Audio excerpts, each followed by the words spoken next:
in. Okay, here we go. So first, while we're waiting for more people to log in, I always like to introduce myself. So my name is Galia Aharoni. I am the founding partner and attorney at Aharoni Business Law. We are an Oakland-based law firm where we help small businesses with kind of everything that they need in their business. So that includes startup issues, contracts, employment stuff, intellectual property issues, all of which we're going to be talking about today. So we like to put on these educational events once a month or so to help small business owners like you know when they need a lawyer and when they don't need a lawyer. So you have the basics of the law, you can handle most of the stuff yourself, and when you need us, you know where to find us. So a couple of housekeeping things if you've never used Zoom before. You do have the ability to ask questions during the webinar. We are going to try to get to them throughout if possible. If I can't get to it in that moment, I'll try and leave time to the end to answer any questions. But if you want to ask a question during, there should be a little button at the bottom of your screen that says Q&A. And if you click on that, you should be able to send me a question, and we'll try to get those answered for you. If we don't get to your question for whatever reason, feel free to email us after the program. I'm going to give you our contact information, and you already have Juliet, my lovely assistant, who's going to be helping out with this program. You already have her email address. You can follow up with her as well. So also, I wanted to let you know that we are happy to send you the slides after the program as well. So you can also let Juliet know at the end that you want the slides. And we are recording this webinar today. So if you're not able to stay for the whole thing or you want to refer back, we're going to edit it at the end, and then we will let you know. We can let you know when it's put up. We're going to probably put it up on our YouTube page, and so it will be available for you later if you need information later. So let's jump in then. So again, we're going to be talking about the proper care and feeding of your small business today. So what that means is we're just going to be talking about all of the things that you need to do as a small business owner to keep your company in compliance after you're already formed. We do a lot of stuff about how to start a business, but there's not a lot of information about the stuff you actually have to do to keep your business in compliance as you go. And I work with a lot of clients who don't realize all the things that they are supposed to be doing until it's too late. So today we're going to be talking about all of the things that you need to do to stay in compliance as your company is in business and grows, and to help you take an active role in growing your business and not just being reactive when problems come up. My law firm is all about being proactive instead of reactive, preventing problems instead of trying to solve them later, because it's cheaper and easier and faster and a lot less stressful to prevent the problem from the beginning. So a lot of the stuff we're going to be talking about are geared towards corporations and limited liabilities, and it all is based in my knowledge of California law, but most of the stuff we're going to be talking about do apply to every kind of business type, even sole proprietors and things like that. So that said, let us jump right in. So this is what we're going to be going over today. First, we're going to talk about local and state licenses. We're going to talk about having annual meetings. We're going to talk about how to keep up with employment law so you don't get sued. We're going to talk about what to do to keep your intellectual property protected. We're going to talk about some things for just maintaining future growth and setting yourself up in a proactive way. And then we're going to wrap up with best practices of what to do on an annual or ongoing basis, and also just when to call an expert. So all the things we're going to be talking about today are things that I have talked to clients about before. Many of these things are things that clients have no idea that they were actually supposed to do. Everyone wants to be in compliance, but you can't stay in compliance if you don't know what it is you're supposed to do. So that's what I want to help you avoid with this webinar today. So first things first, you can't do proper upkeep of your business if you don't have a good solid foundation of your business to begin with. So the first thing I wanted to talk about is just let's make sure that our businesses are compliant first in the setup before we can make sure that they're maintained properly. I've had clients come into my door who have been functioning as successful businesses for years without knowing that they were supposed to do a lot of these things from the beginning. So first question, are we set up correctly to begin with? Number one, are you the right entity? Did you pick the right entity to begin with? I've had clients come in and, oh, it's so great. I was able to incorporate my business on LegalZoom. It was only $200. I made a corporation, but they had never talked to somebody about whether they should be a corporation. Maybe they should have been an LLC, or maybe it was okay for them to just be a sole proprietorship even.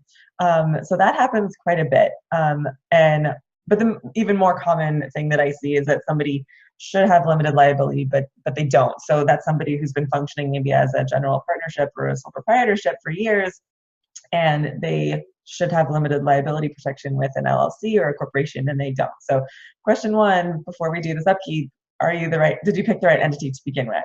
And also, we're going to talk about this more later, but what may have been the best entity for you then might not be the right entity for you now. So we're going to talk about that a little bit more later, but this also might be a good opportunity to ask yourself whether it's time for an entity change.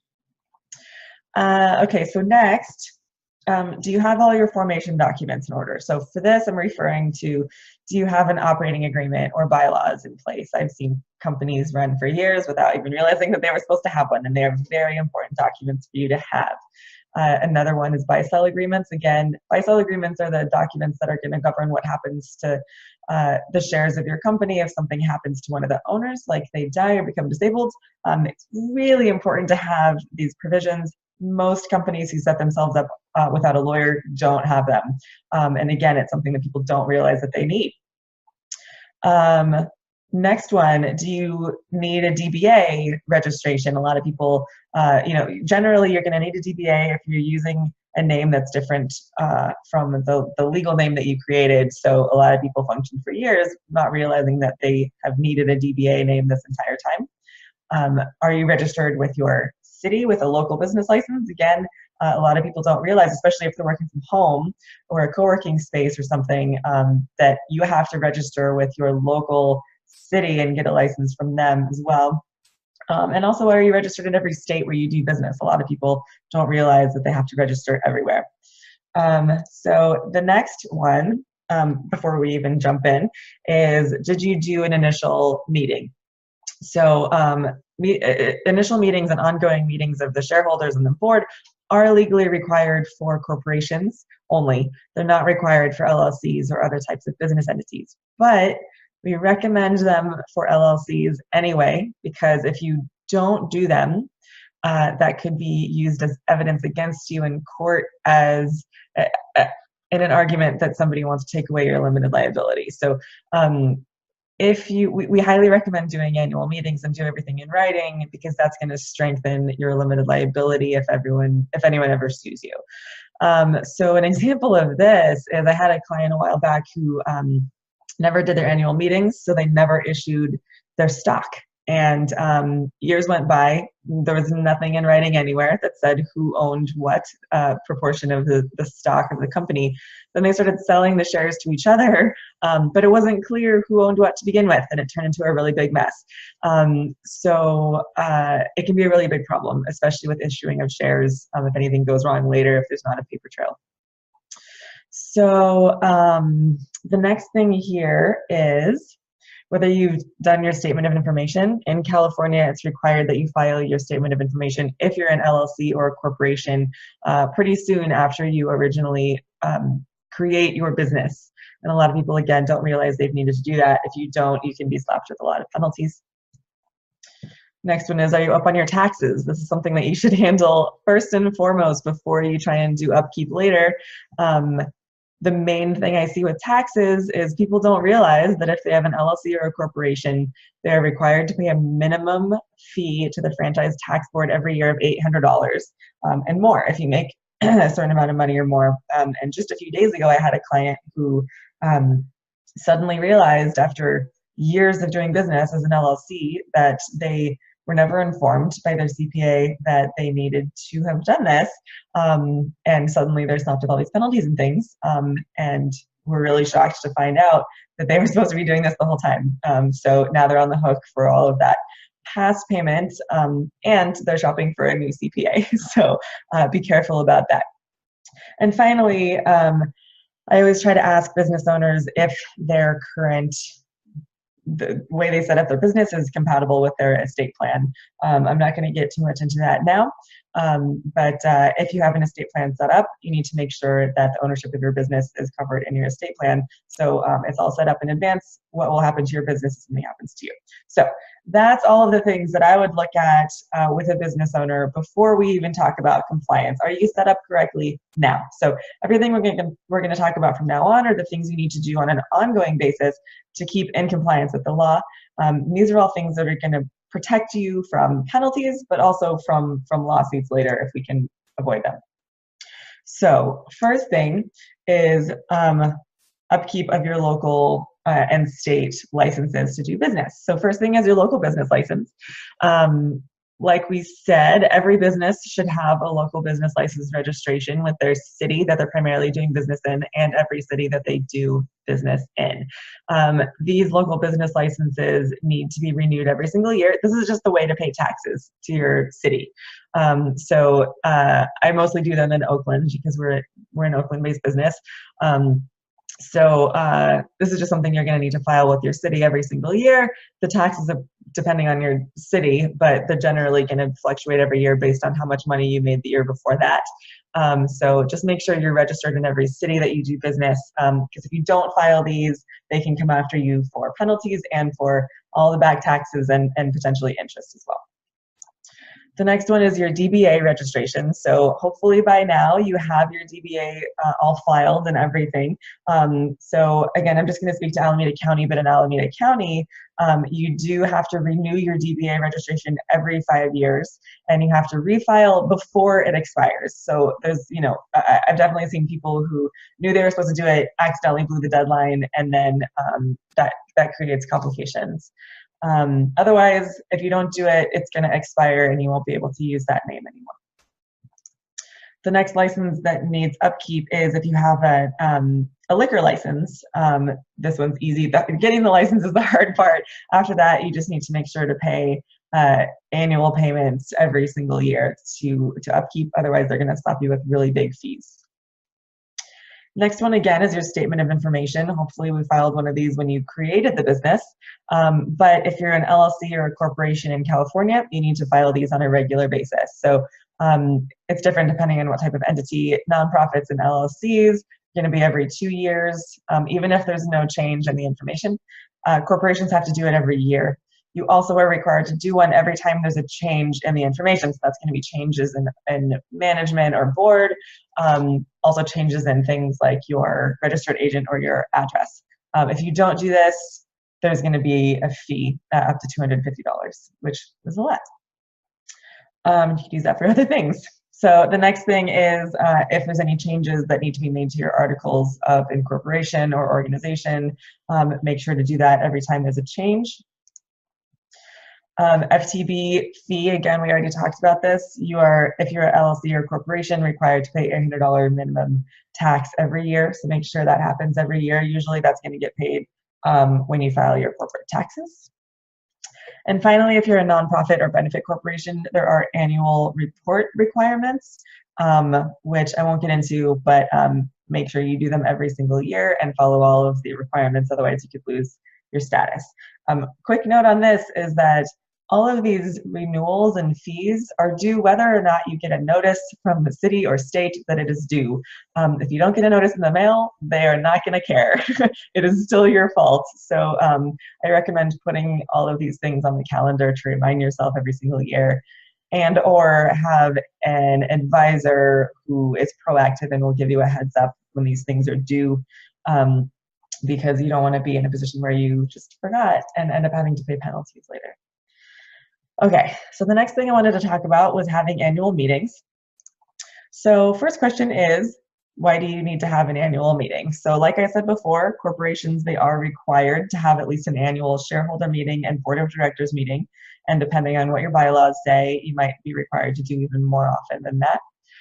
Again, LLCs, I just strongly recommend them. If you're anything else, I think it's still really good practice anyway to have a meeting, and at the very least, just keep a written record of all of the major decisions you're making, especially if you have partners, because one of the main functions of this is that it can really prevent problems later and really encourages communication between the partners and a paper trail if there's any conflicts later, disagreements later. So, so before your meeting, you're going to make sure that you give proper notice. Again, this is probably going to be laid out in your bylaws or your operating agreement what notice requires.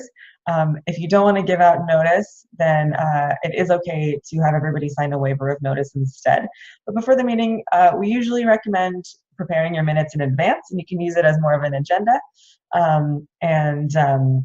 There's other paperwork that you should send, like a shareholder proxy if that's going to be required for you. During the meeting, you're going to make sure you have enough people there to constitute a quorum, which again is going to be defined in your bylaws and your operating agreement, and your lawyer can help work out if you don't know what that is. The main things here, you're going to want to take a vote on every single major decision that is going to be coming up that's not in the normal course of business. So that's things like changing your entity type, like we talked about, or changing your tax status, or electing major officers, or approving major contracts, buying property, changing bank accounts, getting a loan, all of those kind of big things you're going to want to have a record of and take a vote on. It's also a good opportunity to ratify past decisions that you didn't do in writing in advance. So even if you forgot to put something in writing, you can still take that opportunity to say, oh, we changed banks 6 months ago. We ratified that decision. We all agreed that that was something we wanted to do, and we agree that we want that to stay in place. So after the meeting, you're going to want to again ratify all of the decisions that you've made and update any documents accordingly. A thing here to note is that unless your bylaws say otherwise, you should be able to have all of these meetings and votes in writing. So a lot of times, people are busy or people aren't in the same location. It's perfectly fine to write something up and email it to each other and say, sign here if you agree, and then just make sure to keep it and put it in your corporate binder. So there's really no reason not to do these. It doesn't take that much time. But these meetings and minutes and written ratifications are things that that a law firm like ABL can help you with if you don't feel like you have the time to do it yourself. So if you don't do these meetings, it's going to make you much more likely to have a court pierce the corporate veil, which means take away your limited liability if you ever do get sued. So it's very important. Plus, the less you have in writing, the more ripe your company is for ambiguity and infighting. So this is a really good opportunity to prevent problems before they happen instead of trying to fix them later. So we do again recommend that even if you're only going to have one formal meeting a year, it's always good practice to do everything in writing and ratify everything throughout the year, just as things come up. Oh, we're gonna buy a property. Let's put that in writing instead of waiting until next year to write it down. So like I said, if you don't have the time to do this, ABL or another business lawyer can help you with this stuff, but make sure that gets done. So the next thing I wanted to talk about in terms of upkeep was employment laws. Over 40% of California employers get sued by their employees. So at ABL, we consider this a when you get sued, not if you get sued question, because it's so likely. People break employment laws all of the time by accident. This is in part because the laws are very confusing and very complex. You've got local laws, you've got state laws, and you've got federal laws all on top of each other, and it's just constantly changing as well. So people make mistakes because they just don't know what the law is, and they're not up to date on the current law. So again, this is one of those opportunities where it's your duty to know the law. If you get sued and you said, I didn't know that law changed, the government is not going to care. They're going to say it was on you, you needed to know. So you need to have some method to know what the changes of the laws are, including, again, trying to have a proactive advisor who's going to help you keep up to date on the laws that matter to you and your business. So just a couple of examples of recent ones. There's new paid sick leave law in California. There's constantly changing minimum wage laws. And again, that's a really good example of, California has a higher one than the federal government does, so we need to defer to the California one. But a lot of cities within California have their own individual ones, which then override the California ones. So you need to make sure that you're complying with the actual minimum wage that applies to you, depending on where you are. There's also new laws recently about not asking for prior criminal history and prior salary history. There's a really confusing new law to protect immigrant workers. There's a lot of new laws also expanding the scope of trans workers, their protections in the workplace. So make sure you are constantly up to date on the changing of the laws, or at least have someone available to you to let you know what those changes are. So the flip side of this is that you also need to be constantly updating your internal policies in your company. So having good policies and procedures in place protects you as the business and the business owner. So having good policies that you stick to are going to prevent lawsuits down the road, especially lawsuits like discrimination and harassment and retaliation, which are the most common employment law claims. So the things you're going to want to do on an ongoing basis are, first of all, as you're adding or removing employees, make sure your workers' comp is always up to date. Make sure your your relationship with the EDD is up to date, so they know who your workers are and you have unemployment insurance coverage for all of them. And so that needs to happen every single time you add or change employees. The next thing is just you need to be responsible for constantly reviewing your current policies. If there's a new law that came out, do you need to change your policies in order to adhere to the law? Likewise, are you actually doing what your policies say that you're going to be doing? For example, we had a client who had a vacation policy that I think the first year of employment, they gave people 5 days of vacation. Second year, they gave people 10, but in reality, they just give everyone 10. And so that could cause issues down the road. Someone could say they were discriminated against, or they could use it as evidence that none of their policies are being adhered to. So, in that situation, they either need to just give everyone 10 days of vacation, or they need to actually adhere to their policy and only give the first year 5. So related to this is keeping your handbook up to date. So hopefully everybody who has employees also has a handbook. And again, your handbook is useless if you don't stick to what it says. A handbook is there to protect you by having pre-planned policies in place, so you know, first of all, what you're supposed to do in certain situations, but also it's evidence that you are following your procedures, and that you're not therefore treating employees differently from each other. You're treating them all the same, and therefore nobody was discriminated against. And you're also going to need to make sure to keep your employment posters up to date. Those are changing at least once a year, sometimes multiple times a year. Again, it's on you to make sure your posters are up to date. And you can get in trouble. You can get penalized for that. So again, the consequences of not doing these are, lawsuits, and you can get audited and get slapped with penalties. But mostly we just want to prevent claims. We want to make sure everyone's being treated the same, that there's no harassment going on, that nobody's being accidentally retaliated against, because we don't want to be accidentally breaking the law and not know it. So again, ABL does employment audits. We do packages where we give you a handbook, or at least, one-off policies that you need. We can make sure your posters are up to date, all of those things. But if you need help and don't have the time to do it yourself, but again, these are all things that you're responsible for doing. The court is not going to care that you didn't know that you were supposed to do it.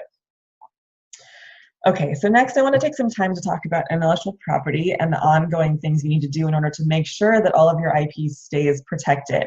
So the first and biggest one I wanted to talk about was maintaining your trademark, because trademarks are unique in that there is a use it or lose it policy. If you don't use your trademark, you lose your right to use it and keep it protected. And that is whether or not you register your mark at all. You can't just use it for a little bit and then stop using it and then claim somebody else is infringing if you stopped using it years ago. You also have an affirmative obligation to monitor whether other people are infringing on your mark. If somebody's infringing on your mark and you don't do anything about it, it's possible you might lose your mark. So again, that applies whether or not you've registered your trademark. So if you have more questions about that, we can communicate about that separately. But know that whether or not your mark is registered, you have ongoing obligations to maintain your mark and to use it. Otherwise, it could disappear. So the next things here on the slide are really just if you've registered your mark with the Patent and Trademark Office, which we can help you do if you need to do that.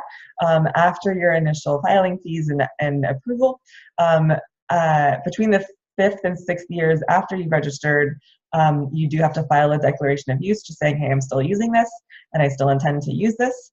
And then your registration continues for the remainder of the 10-year period. At the end of the 10-year period between the 9th and 10th year, you have to file another declaration of use, and you have to file an application to renew. And that's going to happen again every 10 years, between the 9th and 10th year going forward. So again, you don't want to file your trademark and then forget you had it, and then that 5 years goes by and then you lose it, even though you're using it the whole time. It's going to be more expensive later to try and clean that up.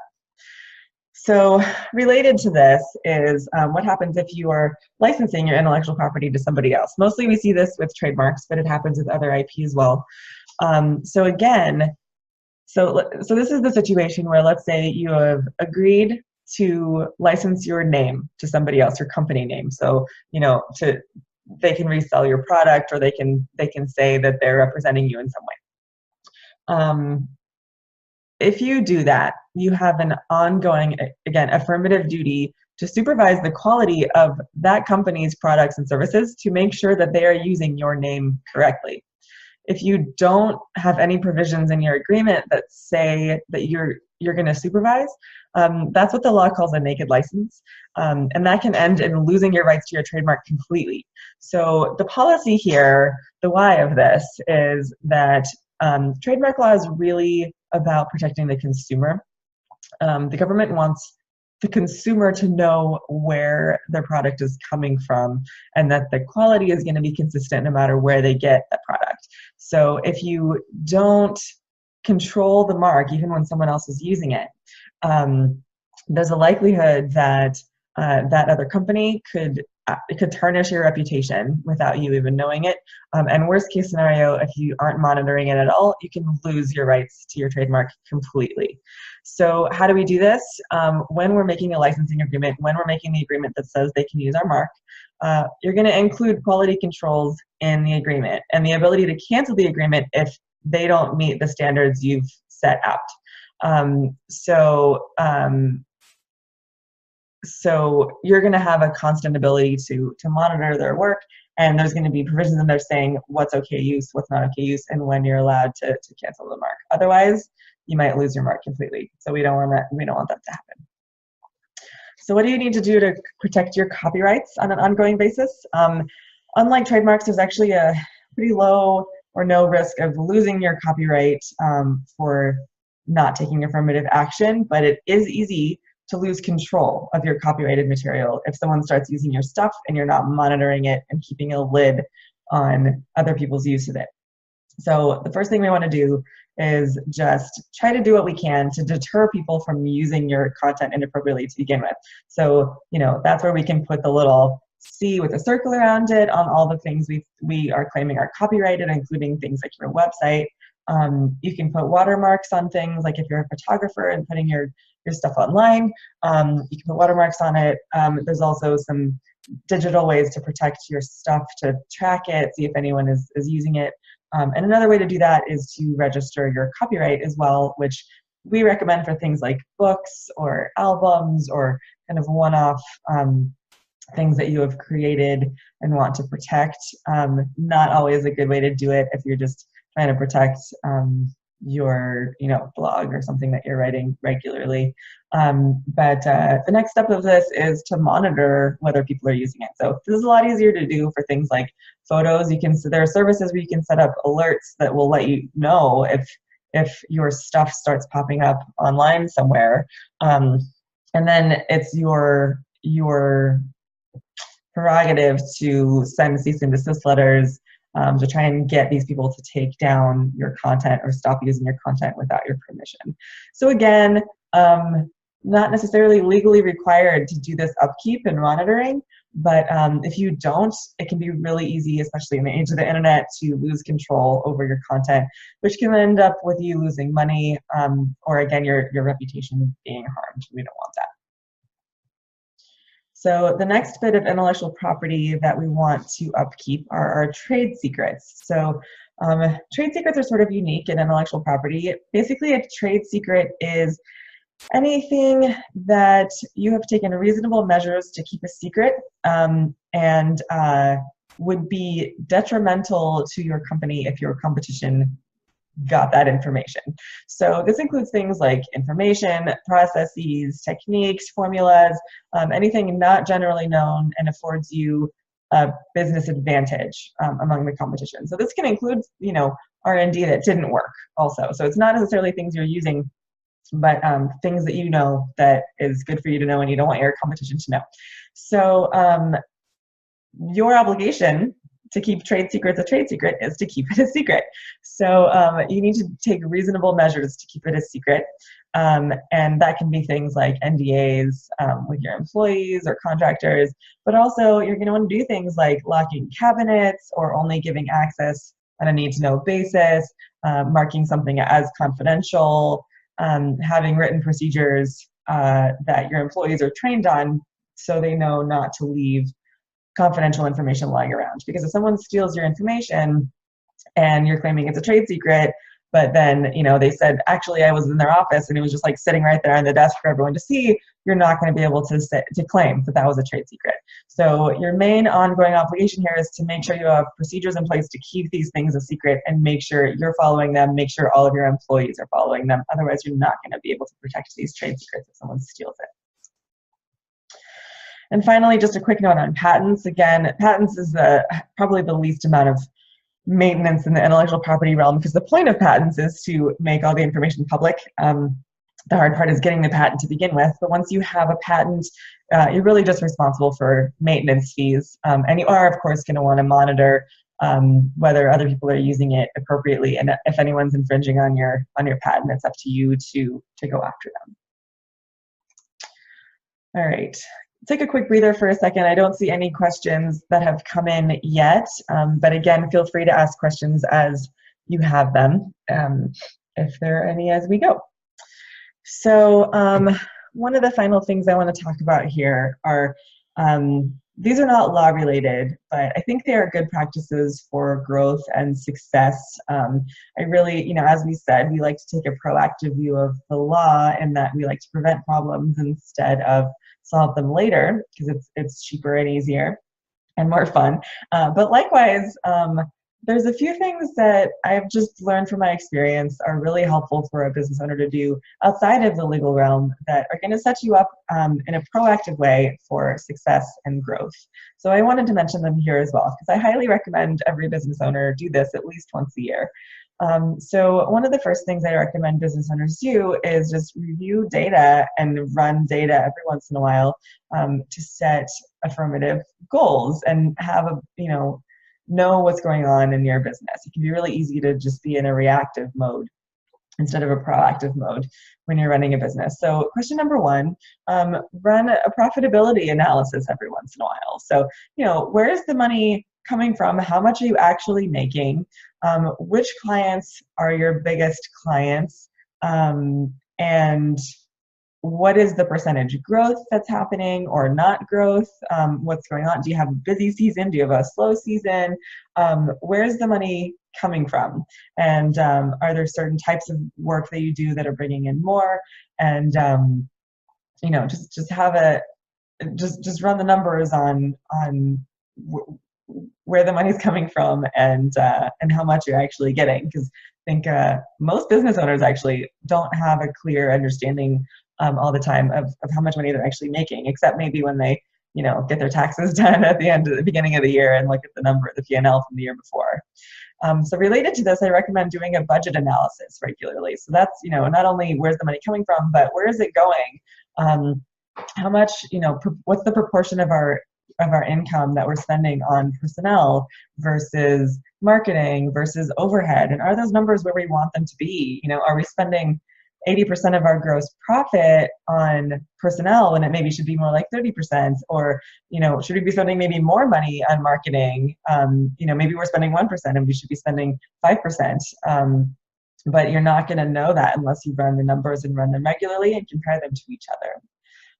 So the next one I like to do is a market analysis or lead analysis. So do you have any idea where most of your customers are coming from? Are they coming from word of mouth? And if so, who are they coming from? Are they coming from past clients or just people you know? Are they coming from online? Are they coming from Yelp?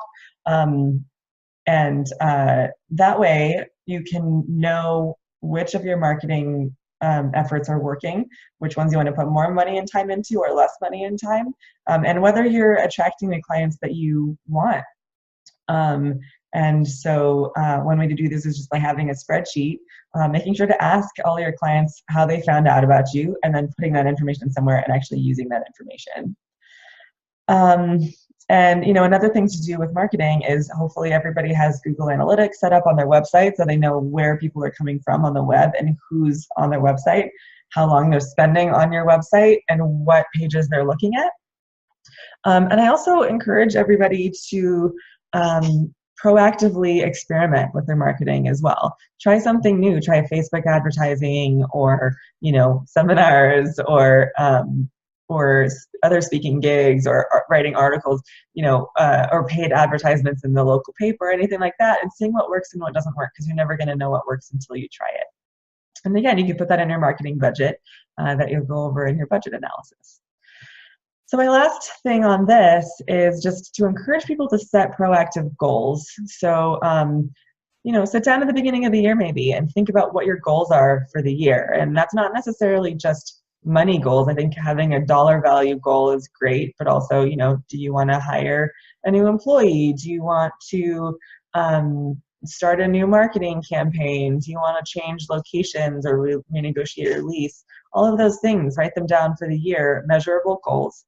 And also do an analysis of last year's goals. What were your goals last year? Did you achieve them? Why or why not? And if not, well, and if yes too, what can you learn from the goals that you did or did not achieve last year? So I recommend having this sort of sit down with yourself at least once a year. If not at the beginning of the year, find a time of year where, maybe it's slow season. Put it on your calendar in advance. Put it on your calendar as a repeating thing every single year. And if you could do it more often, do it more often. I try to run these numbers every 90 days, and I find that that's really helpful to see if I'm on track with my goals and if we need to make any changes. But at least once a year, I think, will set you up as a really good, proactive position for success in the future. So getting farther towards the end here, I wanted to just kind of wrap up everything that we've talked about so far as, again, a proactive review of all of the things that we need to do on an annual or ongoing basis. So, the goal of all of this, including the goal setting, is to prevent your business from becoming stagnant. We want to, make sure you're growing in ways that you want to grow, not wasting time or money doing things that you don't want to be doing, or solving problems that could have been avoided. So first up, these are all the things that need to be done on an annual basis. Some of these have specific due dates, but if they don't have specific due dates, again, pick a day in advance. Put it on the calendar as a repeating event every single year. It can be in slow season. My slow season is usually around the holidays, so it's a good time of year for me to sit down and run some numbers and check in for the year. Regardless, put them on the calendar in advance. Make sure you know what needs to happen and when, and make sure to do it. These things are important. They're going to protect you and your family and your business in the future. So, step one, make sure on an annual basis you're keeping up with all of those licenses and permits we've talked about at the beginning.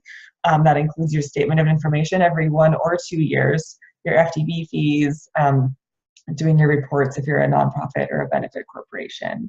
The next one, again, make sure, and all the deadlines, by the way, for those are going to be different. The statement of information depends on when you first filed your business. FTB fee is going to be when you file your taxes.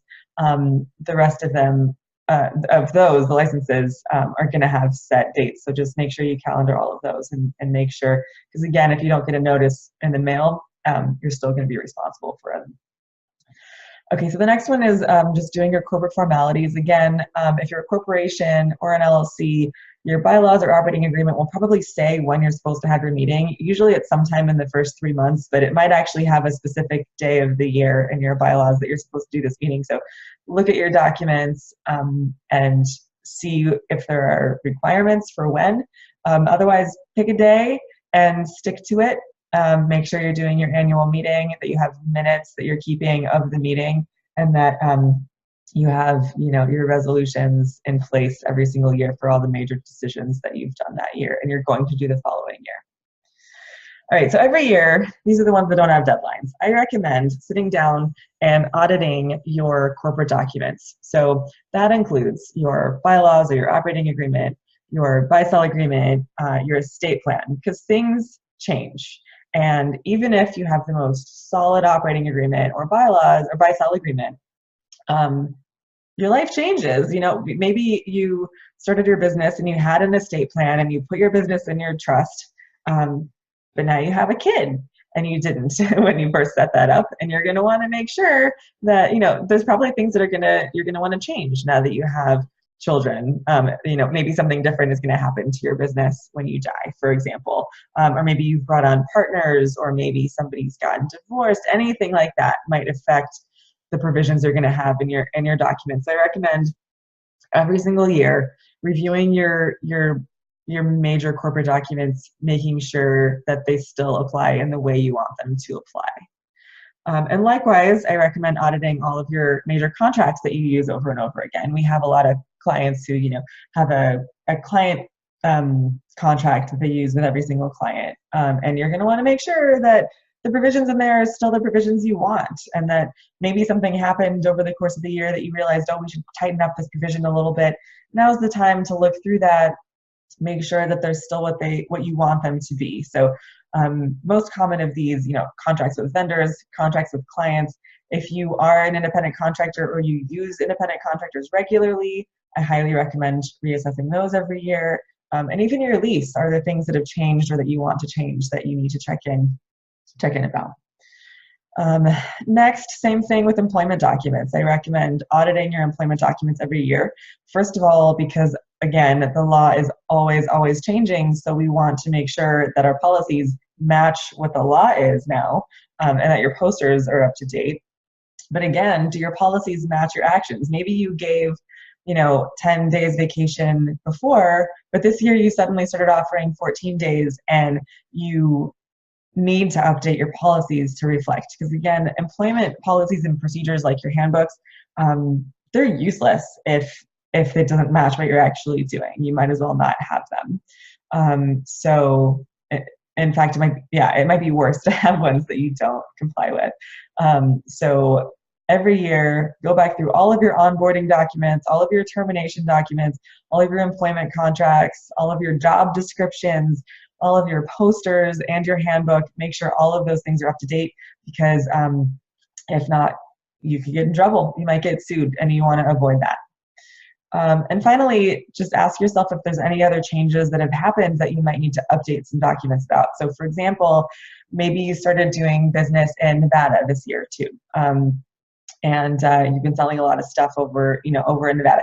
You might need, if you're doing enough business, you might need to also register in Nevada. Or maybe you moved and you need to update your documents there. Or maybe you're making enough money that it's better for you tax-wise to be taxed as an S-corp instead of an LLC.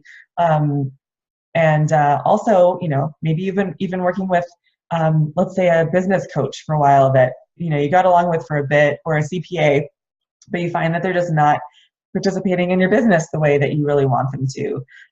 If there's been a change in address, or you might need to change insurance coverage, just kind of reflect on the year and think about what things might have changed that year that might require any of your documents to be updated. So those are the things that you have to do, or at least recommend doing on an annual basis. The next things is just things that happen more periodically.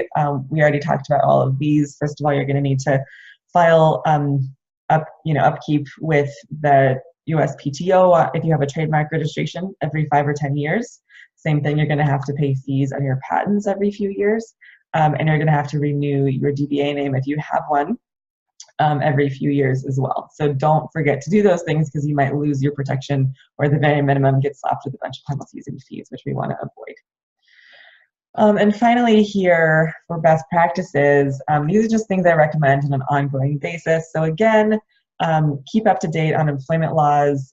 There are HR blogs you can follow that will, email you any changes that are going on. But I also recommend just having an advisor who can be proactive, like ABL can, and let you know, like, hey, you're in San Francisco. San Francisco City just passed this new law that applies to your business, and we can let you know what the changes are, so you're never in a position where you accidentally break a law.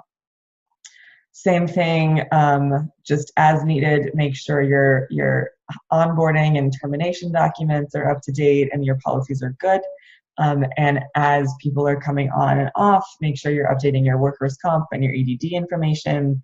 And finally, just keeping an eye on your intellectual property. So that's your trademarks, your copyrights, your patents, and your trade secrets. Make sure you're doing all of the minimum upkeep required, including monitoring in whatever way you can whether other people are using your mark or your content. And here's just, I should mention here that there actually are services you can pay for. There are companies who will actively patrol for other people's use of your trademark. They can be a little bit steep, so it's not something that a lot of my clients choose to pay someone to do. But even if you don't pay someone to do that, you have an ongoing duty to keep an eye on whether other people are using it, because otherwise you can lose your mark, or lose control of your content, and we don't want that to happen. So the final thing I just wanted to talk about is knowing when to call an expert for help. I know that entrepreneurs are very resourceful and self-starting, and they want to be able to do everything themselves, but experts are experts for a reason, and you're really busy and you can't do everything. We talked about a lot of things that need to happen all the time, and it can be a big job to try and make sure you're always up to date on employment laws, and you're sitting down having your meetings and all of those things. So so assess the risk of trying to do everything by yourself, and know when it's time to call a consultant or a CPA. A CPA is going to be really helpful for helping you figure out whether you should be taxed as an S corp or a pass-through entity or a C corp. They are going to hopefully let you know when your $800 a year tax is going to be due. They can help you out, figure out how much self-employment withholdings you should be doing every quarter. So a good CPA, one who is participating in the running of your business and will answer your questions on an ongoing basis, and not just filing your taxes every year after you fill out a form, is something that's going to be really key to your business. Likewise, you're going to want a good insurance broker. Even if you are a freelancer working from home, it's worth talking to an insurance broker about how you can best protect yourself, especially if you don't have limited liability. But even if you do, insurance is going to be your first line of defense if anything ever goes wrong and somebody tries to sue you. So again, make sure you have a broker who's willing to answer your questions throughout the year. If you don't know if something is covered or not, you want to work with someone who you feel comfortable asking questions to and will take the time to work with you. And also someone is not just trying to sell you insurance you don't need. So make sure you have a broker you can trust. It's also possible to bring in people to help you with your marketing and analysis if you need. That's really worth it to a lot of people to outsource that, because you're really busy. And finally, make sure you have a good business lawyer on your team that you can trust. We at ABL do a lot of the things we talked about today. So if you ever need help, please feel free to email us. But regardless, make sure you have a business lawyer available to you who can help you figure out whether you're still the right business entity, or help you do an audit of all of your corporate documents, or help you put on your annual meeting. You're gonna want a lawyer to do your handbook for you, and at least have someone available to you to answer any employment questions you have. And a lawyer can also help you register any of your intellectual property and send cease and desist letters, things like that, and help you monitor your intellectual property. So we have a few minutes left over here for questions if anyone has questions. So I'll leave that open for a minute here. But if you are interested, so we're giving that for people who are watching on video later, we're giving this talk in April of 2018. So, you know, these future events will be changing if you're watching this much later on. But one way to always keep up to date on our future events, one is to sign up for our newsletter. The link is there. You can also sign up for the newsletter on our website. There's a box you can put your email address in. So that's just aharonibusinesslaw.com.